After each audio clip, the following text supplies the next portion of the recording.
Hi guys, आज हमारे घर में लाया है ये पोलर फैन।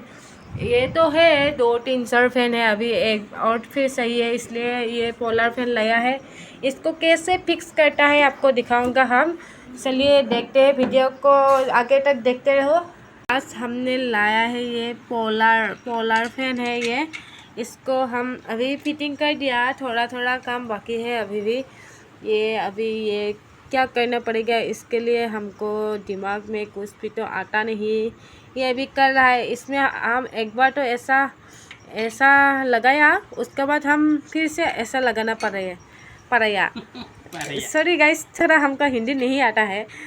ओके ठीक है, हम आसामीस में बोलता है कि ये सॉरी এই ফেনখন আনিছোঁ আজি। এই ফেনখনৰ নাম হৈছে পোলাৰ ফেন। ফেনখনক ফিক্স কৰিছোঁ, এবাৰ এনেকৈ ফিক্স কৰিলোঁ, কৰি আকৌ এবাৰ মানে খুলিব লগা হ'ল, এনেকৈ এই চিষ্টেমত নহয় বুলি। কিন্তু আকৌ এবাৰ মই ইউটিউবত চাই ল'লোঁ, ইউটিউবত চাই কেনে গম পালোঁ যে এনেকৈ ফিক্স কৰিব লাগে। এতিয়া এয়া বাকী পাংখাবোৰ ফিক্স কৰি লৈছে, পাংখাবোৰ হৈ গ'ল। এতিয়া ফিক্স কৰি আছে নাট বল্টটো। এই নাটকেইটা লগাই ল'লে ফেনখন লগাই দিলে হৈ যাব, আৰু তাৰবোৰ ফিক্স কৰিব লাগিব তাৰপিছত। বাকী চাই থাকক, ইয়াৰ পিছত আপোনালোকক ঘূৰোৱাটো দেখাই আছোঁ। এয়া এতিয়া ফিক্স কৰা হৈ গ'ল ফেনখন, এয়া ঘূৰি আছে।